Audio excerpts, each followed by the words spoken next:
Ya estamos de vuelta. Yo les decía que íbamos a hablar de unas jornadas muy interesantes. Van a tener lugar en Almería el sábado y llevan por título, son unas jornadas nacionales, sobre parálisis cerebral infantil y patologías afines. Están con nosotros dos mujeres. Tengo aquí a Lidia Parra, codirectora de Interactúa. Muy buenas. Hola, muy buenas tardes. Muy buenas tardes. Y a María del Mar Sánchez Joya, que es doctora de la Universidad de Almería. Muy buenas. Buenas tardes. ¿Cómo estamos? ¿Bien?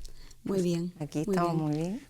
Digo, tranquilas ya con el tema de la jornada porque ya están rodadas, ¿no? Bueno, ¿Está todo los confirmado, preparativos de última hora siempre son un poco estresantes. Tranquila, sábado por la noche. Sábado por la noche, ¿no? Sí. Con una cerveza. O dos. Bueno, contanos el motivo de hacer estas jornadas y cómo habéis convencido a tantos expertos para que vengan aquí a Almería. Pues bueno, nosotros, te hablo un poco, en Centro Interactúa, Sí. trabajamos para los niños que tienen alguna alteración en el desarrollo o tienen riesgo de padecerla.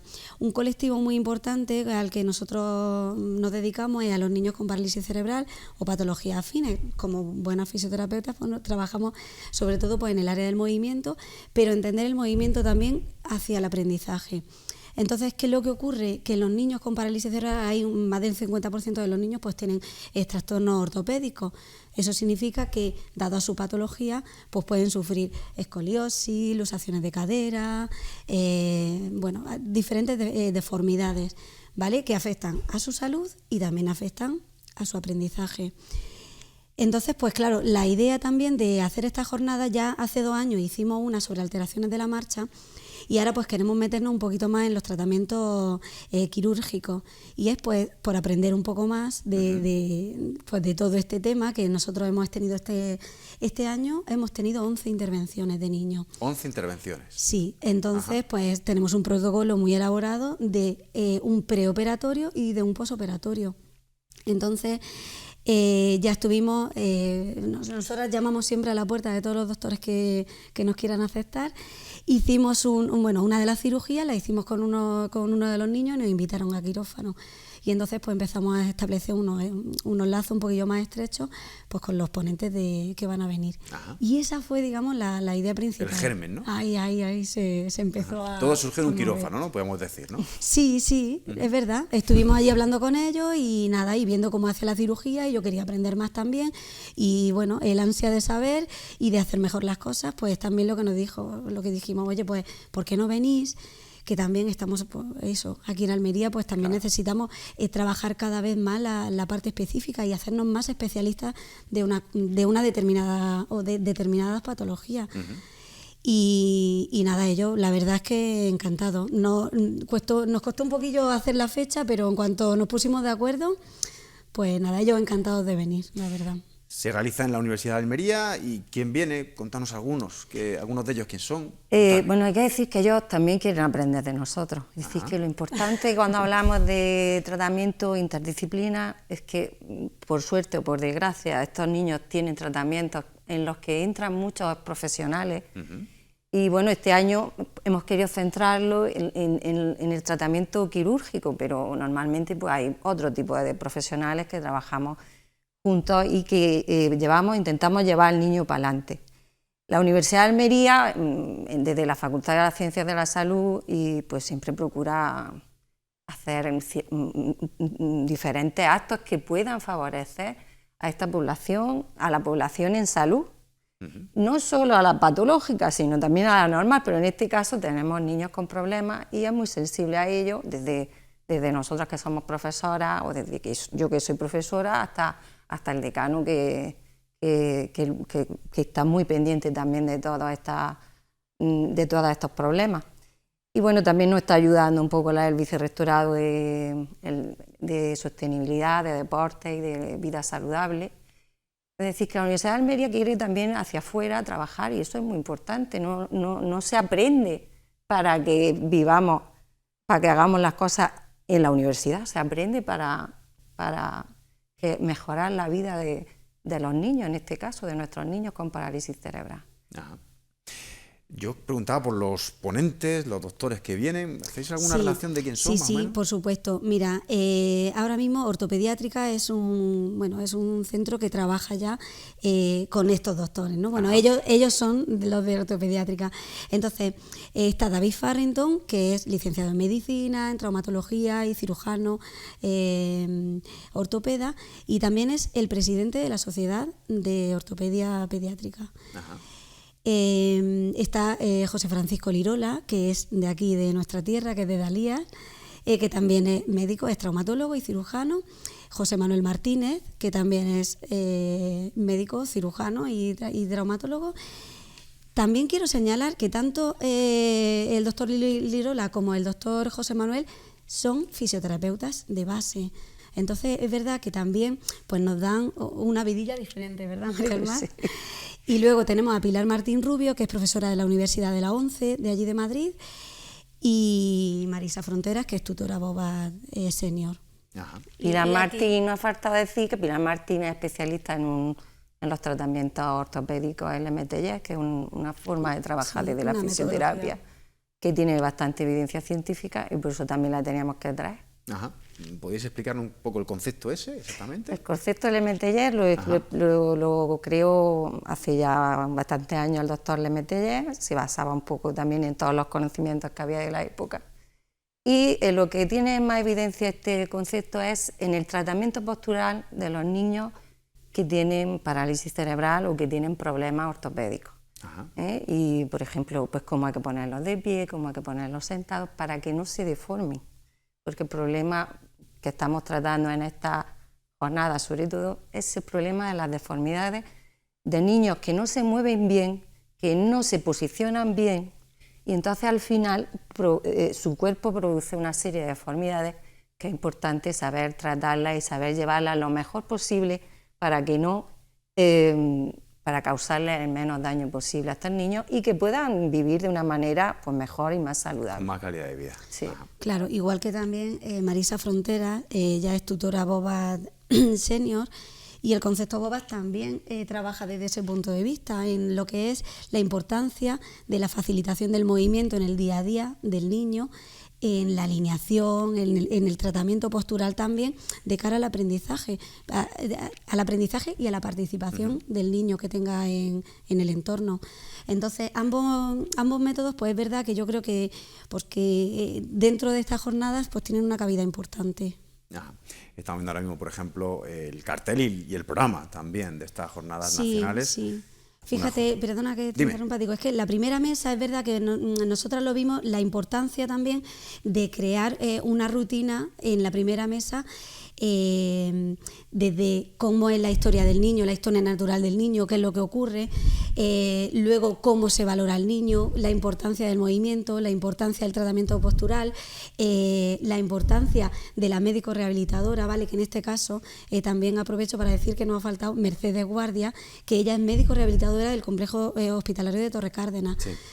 ¿Vale? Y es la importancia también de todas las consultas que hacen los niños al médico rehabilitador, que es que él se va encargando también de ver, digamos, y de controlar esas deformidades que pueda tener el niño, ¿vale? Y nada, y luego también pues cuál es el papel del cirujano. Ajá. Entonces ver eso en globalidad. Uh-huh. Lo importante al fin y al cabo es el aspecto multidisciplinar, ¿no? Sí. Desde una sola faceta o disciplina no se puede tratar, en este caso, a estos chicos. Con parálisis cerebral. Los niños con parálisis cerebral tienen diferentes dificultades, también depende del grado de que tengan de esa parálisis, ¿no? Pero, por supuesto, tienen diferentes dificultades. La básica es la del movimiento. Uh-huh. Por eso partimos quizá un poco de la fisioterapia, hombre, nosotras más, que somos de los que enseñamos el movimiento, pero hay otras dificultades, hay dificultades ortopédicas, hay dificultades de aprendizaje, hay dificultades conductuales, y entonces el niño es un todo que hay que tratarlo globalmente. Y a veces el problema que encontramos es que los profesionales que tratamos a un niño pues no hablamos, lo que haces tú, lo que hago yo, cómo lo vamos a hacer, ¿no? Y ponerlo en común, ¿no? Y ponerlo en común, y yo creo que eso es lo bueno y lo interesante de esta jornada, que que estamos allí, estamos hablando todo y estamos poniendo y estamos diciendo y estamos poniéndonos de acuerdo en cosas que son muy importantes para los niños que tratamos, que es de lo que se trata, y las familias de esos niños, evidentemente. Cuéntanos, Lidia, un poquito el trabajo que hacéis en Interactúa, por si alguien no lo conoce. Pues nosotros nos dedicamos a, siempre como todos los centros de atención temprana, tenemos una parte de sensibilización, ¿vale? En la cual hacemos pues muchas cosas, como decimos, ¿no? La hemos englobado dentro de la asociación Red y Obra Social Interactúa. Y esto hacemos cosas sin ánimo de lucro, como un programa que tenemos de Educar en la Diversidad, donde vamos a los colegios a contar cuentos adaptados a los niños, o hacemos actividades de ocio inclusivo. En Halloween, por ejemplo, nos vestimos y nos fuimos con los niños a la calle a decir truco o trato, ¿no? Poniendo en todos los comercios de Reyes Católicos pues una secuenciación con pictogramas para la accesibilidad. Claro. Luego tenemos también una tarea de prevención. Entonces, niños que a lo mejor tienen algún riesgo, por ejemplo, niños que están con 18 meses y no llegan a caminar todavía, pues tienen un riesgo de padecer alguna cosa, no sabemos si ocurre algo o no, pero ya estamos ahí para darle un empujón y para detectar precozmente. Y luego ya cuando hay una patología, pues realmente vamos a lo que es la intervención específica de cada una de ellas. Ajá. Cogemos a niños, desde niños con parálisis cerebral, como estamos diciendo, pero hay muchos niños con trastorno del espectro autista, hay niños con hiperactividad, hay niños con... retraso en el desarrollo, sí, en general. Y con una R que necesiten un poquito para hacer. O sea que tratamos de todo la amplia... El amplio espectro, digamos, ¿no? Sí. Y este binomio Interactúa-Universidad tiene una explicación en un proyecto que me queríais contar, ¿no? Pues sí, porque es lo más interesante. Quiero decir, yo como profesora de fisioterapia, que he trabajado muchos años también en el hospital, ¿no? Empecé en el Hospital Torre de Cárdenas como fisioterapeuta, después de 18 años me voy a la universidad a enseñar, y dices, bueno, ¿qué voy a enseñar si no trabajo, si no veo a los niños, si no... valoro, si no estoy en un centro donde, o en algún sitio donde pueda... Sin perder de vista, digamos, el mundo laboral, ¿no? Claro, y entonces la universidad nos da la opción, que además para eso está, la universidad tiene una función importante, que es llevar a las empresas el conocimiento, que si no, ¿para qué? Digo, tanto aprendes, ¿para qué? Pues nos da la opción a los profesores de hacer desde la Fundación Universidad de Almería unos proyectos de intercambio de profesionales y profesores de universidad, entre otros profesionales, ¿no? En este caso es un proyecto de intercambio entre Lidia como profesional de Interactúa y María del Mar como profesora de fisioterapia de la universidad. De manera que nosotros compartimos cosas. Yo hago cosas en su centro y ella, como vemos niños, hacemos seguimiento, hacemos trabajos de investigación, y ella viene a la universidad y me ayuda también en las clases y me centra a los alumnos en lo que es la vida de un centro y lo que es la base, y nos enseña muchas cosas del diario, del trabajo de un centro, ¿no? Ajá. De manera que los alumnos pues, se vean también favorecidos de la experiencia de un profesional que está todo el día trabajando en el mundo. Bueno, y también una de las cosas luego es, como digo, este proyecto al final hace que fluya nuestra imaginación, ¿no? en todo lo que podamos. Pues ahora, por ejemplo, en la formación, como en estas jornadas, pues también nos hemos unido, pero yo también quería agradecer a María del Mar el hecho de yo poder ir a la universidad, es que para mí también es un gran aprendizaje. Damos la oportunidad de llevar niños algunas veces con la familia y que ellos vean, que los alumnos vean cómo es el trabajo, cómo es el tratamiento de fisioterapia. Hacemos partícipes a los alumnos también, luego vienen de prácticas al centro, hemos hecho cursos de voluntariado, talleres de manejo postural, pues todo esto ya lo que fluya, ¿no? La imaginación. Es decir, tenemos que enseñar lo que es el trabajo diario a los alumnos. No se trata solo de enseñarle una serie de técnicas que podemos aplicar para que un niño vaya mejor. Se trata de que hay que trabajar en una empresa o en un hospital, pero en este caso en una empresa. lo que va a ser su futuro. Lidia, María del Mar, muchas gracias y que vaya muy bien la jornada, ¿vale? Muchísimas Muchas gracias a ti. vosotros por el interés. Que vaya muy bien. Hasta Nos luego. vamos con nuestra compañera Mónica Aldehuela, que está en este caso en HLA Mediterráneo, ya saben, la antigua clínica Mediterráneo, en una charla para futuros papás. Mónica, cuéntanos. Pues sí, Michelle, estamos aquí en HLA Mediterráneo, que en unos instantes se va a dar una charla sobre cómo preparar a los padres y a las madres para la llegada de sus futuros bebés.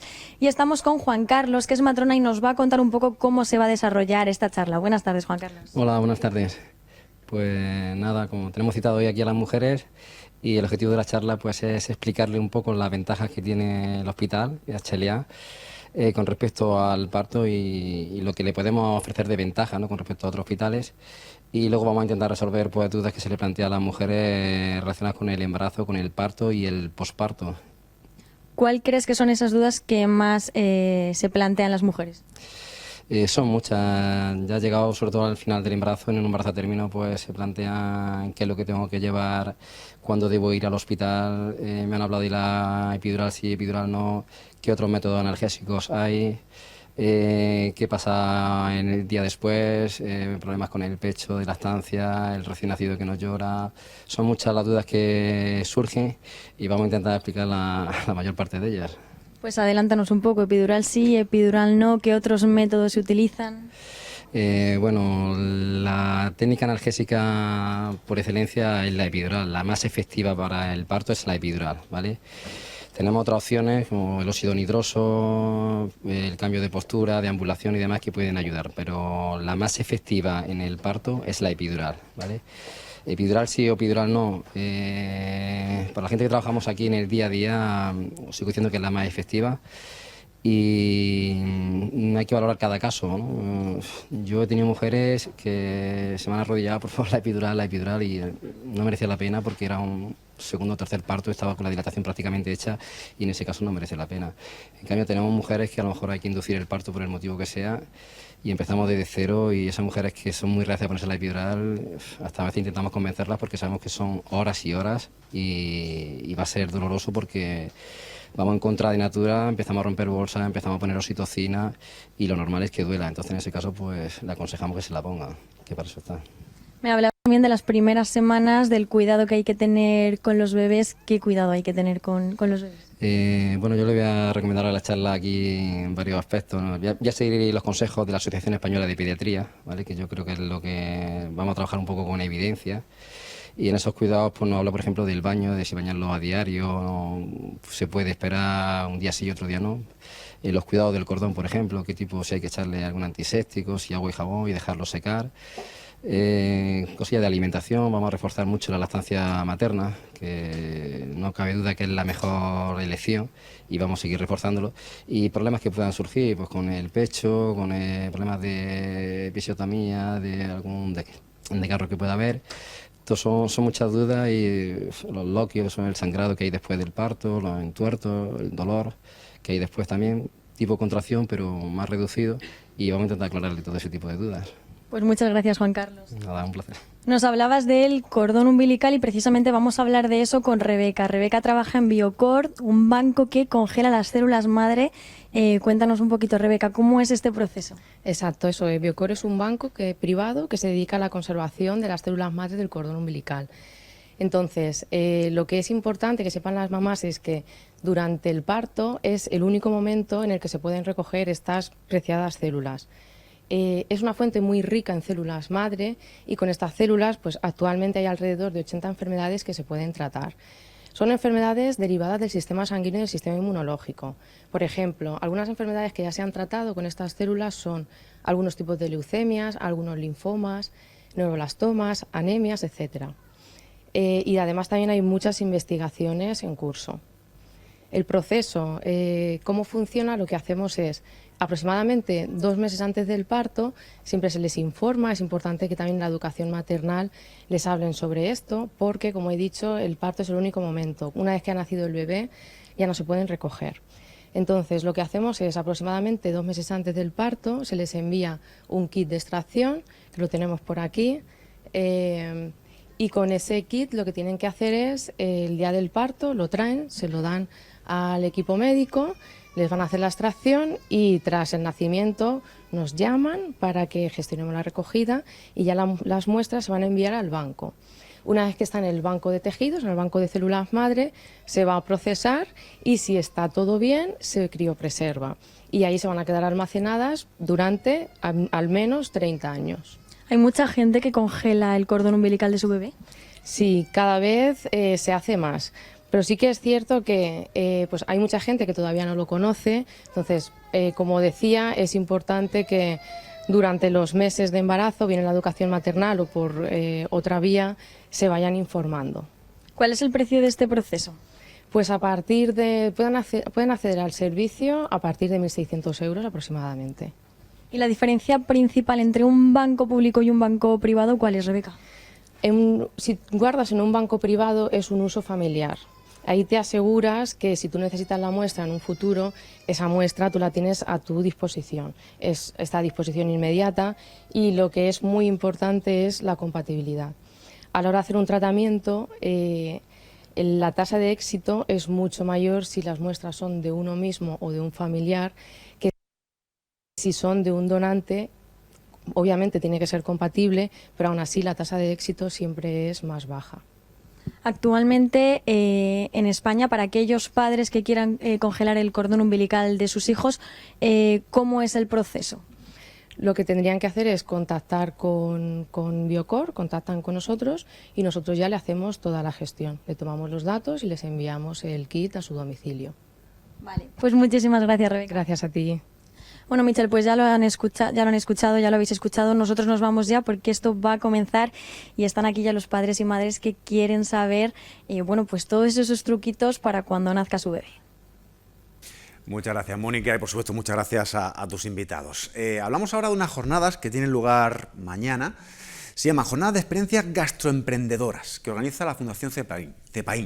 Tengo aquí al técnico de esta Fundación CEPAIN, Javier Hernández. Muy buenas. Buenas tardes, Miguel. Y si quiere empezamos por el principio, que sería un poco explicar qué es Fundación CEPAIN, ¿no? Para que la gente lo tenga claro. Por supuesto que sí. Bueno, pues Fundación CEPAIN es una entidad social bueno, que dentro de su misión pues trabajar por un modelo inclusivo e intercultural, ¿no? Que favorezca el acceso de los colectivos más vulnerables a los derechos, a un pleno acceso a los derechos de esa población vulnerable y sobre todo y en concreto la población migrante. Por ejemplo, en el caso de Almería, migrantes, ¿no? Efectivamente. En Almería estamos estructurados en 4 centros provincialmente, uno en Roquetas de Mar, otro en El Ejido, otro en Níjar y otro en Almería Capital. Yo vengo de Roquetas de Mar. En este caso, estas jornadas se englobarían o se localizarían, mejor dicho, en intentar buscar una salida profesional, ¿no? Entiendo. Una salida de negocios. Ajá. Es decir, nosotros lo que tratamos con esta jornada es pues, difundir, promover el emprendimiento en los gastronegocios, es decir, en negocios de restauración, hostelería y gastronomía.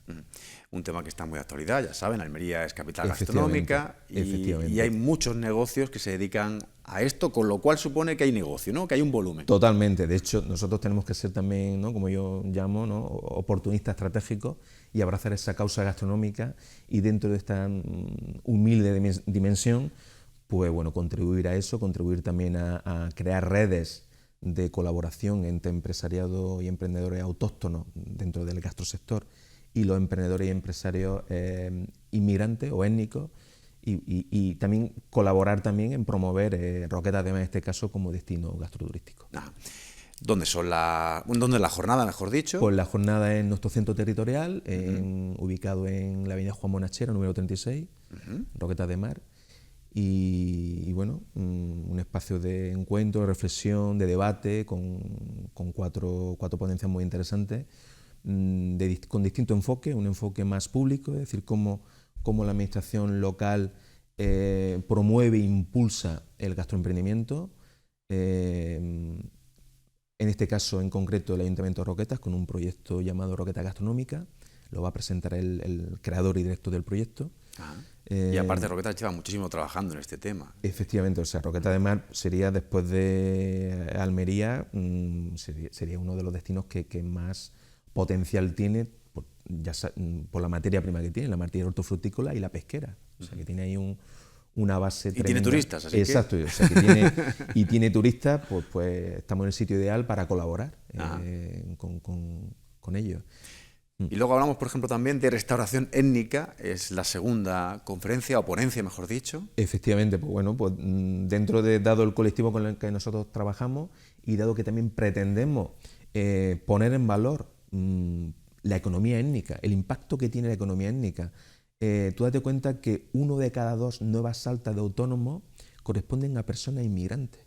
El RETA, 1 de cada 2, es decir, incluso más del 50% del alta en el RETA corresponden a población inmigrante. Es decir, que y nosotros tenemos que estar ahí, pues vía formación, ofrecemos formación para el emprendimiento y vía jornadas como esta, para de alguna manera pues llevarlos, arrancarlos de sus zonas como 200 viviendas, ¿no? Sobre todo Avenida Pablo Picasso, y ponerlo en contacto con qué se está haciendo a nivel institucional y en este caso a nivel étnico.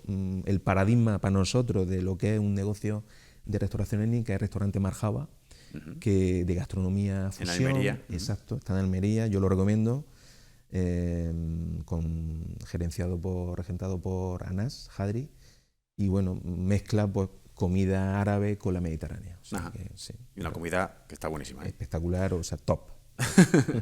Luego vais a hablar de algo que se llama Food Tech, que esto no tengo ni idea qué es. Pues sí, pues de alguna manera Food Tech es, bueno, pues intersección entre alimentación y tecnología, es decir, y más allá, cómo diseñar la alimentación del futuro utilizando la tecnología. Y en este caso, pues dentro de ese segmento Food Tech hemos pensado en Sanare, ¿no? Sanare es una startup que lo que hace es de alta cocina, de comida saludable, una apuesta por la alimentación ecológica, el producto local y también la formación gastronómica. O sea, ellos no solamente elaboran comida y la distribuyen, incluso tienen servicio a domicilio, sino también forman gastronómicamente, talleres y catas. O sea, muy interesante, y también innovan, las propuestas son muy innovadoras, la propuesta de sus comidas. O sea, que también muy recomendable con Luis. Y por último, en cuanto a ponencia, nuestro amigo José María Zorín Janque, con esa etapa solidaria de Almería, que va a presentar exactamente. Efectivamente, pues bueno, pues dentro de... faltaba la pata social, ¿no? Y cómo una empresa privada, dentro de su responsabilidad social corporativa, puede poner en marcha una iniciativa gastrosolidaria y de lucha contra la exclusión social, ¿no? Hemos pensado en Cazadores de Sonrisa y su iniciativa Tapa Solidaria de Almería, y para que nos explique, ¿no? Un poco la iniciativa, el impacto que ha tenido la iniciativa y que nos hable del impacto también que tienen las rutas gastronómicas temáticas. O sea, que eso es muy importante, es decir, un municipio, un territorio abrazando una causa histórica, ¿no? Por ejemplo, el desierto de Taberna o Roqueta, o una causa cultural, puede montar una ruta temática un fin de semana o una semana, ¿no? Implicando a negocios de la zona y a la propia población, movilizándola, ¿no? Organizando actividades. O sea, que yo creo que sería la persona ideal para hablarnos de rutas solidarias y también de rutas temáticas en general. Y ya por último, sentarnos a pensar un poquito, ¿no? En plan mesa redonda, charla. Efectivamente, es decir, implicar al público y a los ponentes, bueno, para un poco hacer una reflexión, un diagnóstico de cómo está la situación gastroturística en Roqueta de Mar, cómo se puede mejorar, hacia dónde hacia dónde tenemos que ir y cómo está impactando todo el tema Food Tech, todo el tema de transformación digital, experiencia de cliente, y cómo tenemos que estar preparados. Incluso entre el público va a haber emprendedores universitarios con proyectos de experiencia de usuario en temas del sector gastronómico, que puede ser muy interesante. Se puede generar un debate, un intercambio de ideas que también perseguimos extraordinario. Lo que está claro que el sector gastronómico es un foco de emprendimiento. Totalmente. Un foco de negocio también, por supuesto. Exacto. O sea, date cuenta, todo ya no solo el impacto que ha tenido Almería 2019, de atracción turística, de difusión, de posicionar a Almería como marca gastronómica nacional, incluso internacional, porque hemos visto el autobús Almería 2019 viajando, por ejemplo, por Londres, ¿no? O sea que, y con Roqueta de Mar, por las autoridades municipales y también el colectivo empresarial, pues también pretende posicionar a Roquetas de Mar como un referente a nivel autonómico y nacional en gastroturismo. Sí.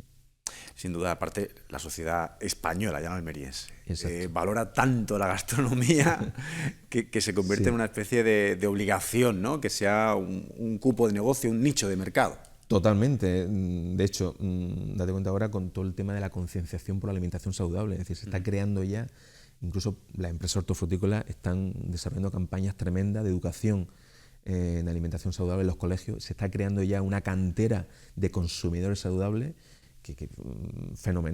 extraordinaria, ¿no? Y esa cantera también hay que potenciar mucho la concienciación de que merece la pena no solamente ceñirse a la tapa, a pedir tapas, sino también a apostar por las propuestas sentarse de plato, a comer, exacto, sentarse a comer y valorar lo que te cobran por el plato. Es decir, la gente ya se ha acostumbrado a la tapa y muy difícil. Hay establecimientos que en ese debate que va a haber seguro que habrá irán comentarios en ese sentido de que la gente cada vez menos, el turista valora el plato, el plato en un restaurante. Es decir, pues posiblemente vayan más al tema de barato, ¿no? Diverso y no a lo de que es sentarse a comer como toda la vida en restaurantes. Sí. Bueno, Javier, interesante la jornada de estas experiencias gastroemprendedoras y supongo que ofreciendo ideas, que es lo interesante. Totalmente, ideas que se cree sobre todo favorecer ese efecto red, ahí incidió muchísimo, entre empresarios autóctonos y empresarios inmigrantes, que pueden incluso resultar ser un foco de generación de negocios mixtos, incluso, o de colaboraciones, o sea que en esa jornada se puedan surgir proveedores, clientes entre ellos, contactos, networking, vamos a hacer también, un Etno Break mañana, un desayuno étnico, y poner en valor eso, en Roquetas de Mar, el impacto de la economía étnica, que a veces se nos olvida. Estaba hablando hace un segundo un señor que me ha dado un libro de Roquetas de Mar y me decía lo que ya todos sabemos, que estamos hablando de casi 100 nacionalidades en Roquetas de Mar. Totalmente. Un crisol de culturas. Sí, exacto, con cada país con su gastronomía, y esa gastronomía no se puede quedar ahí, hay que ponerla en valor, y con este tipo de jornadas y favoreciendo más espacios de encuentro, pues yo creo que vamos a conseguir que más inmigrantes se animen a poner en marcha negocios de este tipo, e incluso que la propios empresarios autóctonos también apuesten por ofrecer propuestas étnicas también en su restaurante. Es decir, nosotros creemos en un negocio abierto, gastronomía fusión, gastronomía abierta, que puedan entrar clientes de todas las nacionalidades. Y en eso tratamos de concienciar también al colectivo de negocios inmigrantes. Javier, muchas gracias. Que vaya todo muy bien, ¿vale? Muchas gracias a ti por invitarnos a estar aquí. Muchísimas gracias. Bueno, pues vamos ahora con Mónica, que está, si no me equivoco, en la Biblioteca Villaspesa, en un club de lectura que hacen de textos dramáticos. Y hoy además hablan de un texto que se llama La pensión de los artistas, con la fortuna de que cuentan con el autor, que es Antonio Serrano. Y además, esta obra de teatro se representa, curiosamente, en Almería, creo que el 2 o el 3 de diciembre. En diciembre seguro, en el Teatro Apolo. Bueno, ¿nos cuenta más cositas Mónica Aldehuela? Pues sí, Michel, estamos aquí con Antonio Serrano, que están haciendo un club de lectura y nos va a hablar concretamente de qué están hablando hoy, qué están tratando. Buenas tardes. Hola, buenas tardes. Pues mira, hay un club de lectura de teatro que lo forman unas 20 o 25 personas, aunque hoy hay menos. Y tienen muy diversas actividades, desde charlas a conferencias, a coloquios, y lo que hacen con frecuencia es buscar a una persona que tenga un texto teatral. Ellos previamente leen el texto, ellas en este caso, por la mayoría son mujeres, previamente leen el texto y luego pues con la persona autora de ese texto, en este caso soy yo, pues tienen un coloquio. Y es lo que vamos a hacer ahora mismo, y a ver cómo han visto el texto, qué les interesa, qué defectos le sacan. Yo creo que es una cuestión interesante y que les acerca mucho a lo que es la escritura teatral, que creo que es un planteamiento importante. El texto se llama La pensión de los artistas. Cuéntanos un poco de qué trata. Sí, La pensión de los artistas trata de una mujer en la España de un pequeño pueblo, o un pueblo al menos, del año 52, que la guerra civil pues le ha transformado la vida absolutamente. Esta mujer era hija de una muy conocida cantante que murió en uno de los bombardeos de Madrid. Y entonces esta mujer tiene que rehacer su vida y enfrentarse a una vida nueva desde la nostalgia de haber querido ser actriz, de haber querido ser cantante, de las circunstancias no lo han podido. Es decir, yo creo que es un canto o un homenaje, o como quieras llamarlo, a tantas mujeres y hombres anónimos que después de la guerra civil se les truncó su vida. Y lo que hace en estos momentos es regentar una pensión donde van todos o muchos artistas al menos. Por eso el nombre de la pensión de los artistas. ¿Cuál es el mensaje principal que quieres transmitir con esta obra? Ya te digo, yo creo que es volver a reconocer las vidas anónimas, porque de la guerra civil sabemos, sí, los nombres de los 15 o 20 héroes o hechos más importantes, pero y de aquellos que no pasaron a la historia, que sus vidas cayeron totalmente en el anonimato. Es un canto a aquella mujer, es un reconocimiento a aquella mujer, e insisto mucho en lo de mujer, porque esta mujer tiene que luchar como, yo no me atrevería a decir perdedora de la guerra, porque es una personalidad muy compleja, pero sí que la guerra le destrozó la vida. Y yo creo que es un reconocimiento, un homenaje a todas aquellas mujeres que en aquellos años tuvieron que rehacer toda su existencia. Insistes en las mujeres, imagino que tiene que ver que la mayoría de las personas que están hoy aquí sean mujeres, ¿o no? No, y porque sí, eso sí, por una parte, pero porque el personaje principal es una mujer, hay también otro personaje que es un hombre, pero es una persona que va a esa pensión. Pero es esta mujer la que le cuenta cosas, la que se pregunta cosas, la que rememora su vida. El protagonismo femenino es absoluto. Por eso hablo de mujer, en este caso. Además, presentas la obra el día 4 de diciembre, si no me equivoco, en el Teatro Apolo, ¿verdad? Sí, hemos tenido la suerte de poder venir y efectivamente la vamos a representar el día 4 en el Teatro Apolo y bueno, pues esperemos que guste. ¿Cómo te sientes? ¿Estás nervioso? Sí, ¿Tienes ganas? Sí, tengo que reconocerlo, que sí, por lo menos, digamos, más cargado o de responsabilidad, o de preocupación, o de nervios, como tú quieras, pues que cuando se representa en Burgos, o en Córdoba, o en Sevilla. Aquí es mi gente y me gustaría que mi gente entendiera la obra y le gustara y que yo hubiera sido capaz de hacer algo digno de ellos. Claro que me preocupa y mucho. Bueno, seguro que sale bien. ¿Tienes pensado llevar esta obra a algún sitio más aparte de Almería? Sí, esta obra está girando ya. Este verano hemos hecho 6 u 8 funciones y bueno, nuestra esperanza es que siga girando. Cuesta mucho trabajo, es muy lento, la distribución de una obra de teatro hoy es horrorosamente difícil. Pero bueno, hay que seguir al pie del cañón y que buscando agujeritos para irse metiendo como las lagartijas. Bueno, de momento está teniendo buena acogida, ¿no? Sí, y hombre, y sobre todo de crítica tenemos que decir que, en fin, que maravillosamente bien las críticas hasta ahora, la reacción del público y con algunas anécdotas incluidas, pues también muy bien. Es decir, estamos contentos, lo que nos hace falta es, bueno, pues meternos en un circuito, que nos llamen a alguna feria. Curiosamente, a la Feria de Teatro de Andalucía nos denegaron la presencia, pero bueno, eso son cosas que uno tiene que ir aceptando. ¿Por qué os denegaron la presencia? Eso nunca se lo sabes. Hay una feria en Palma del Río, tú haces las solicitudes correspondientes, presentas la obra y te dicen si te la aceptan o no. No la aceptaron y pues no sabemos por qué. Bueno, pues te deseo... Por mala, a lo mejor no lo sabemos. Bueno, pues te deseamos muchísima suerte en el estreno en el Teatro Apolo el día 4 de diciembre en tu tierra y te dejamos seguir ahora con la charla. Muchísimas gracias por atender. Gracias a vosotros, gracias. Bueno, Michel, pues estas son las palabras, le dejamos ya porque va a seguir con la charla en el Club de Lectura y bueno, lo estáis viendo, nos vamos ya y en un ratito volvemos a conectar. Muchas gracias, Mónica, y por supuesto a Antonio Serrano, al autor de esa obra. Nos vamos a Publi y enseguida le vamos a hablar de un reto de limpieza desde Almería Retamar. Se lo contamos en un segundo.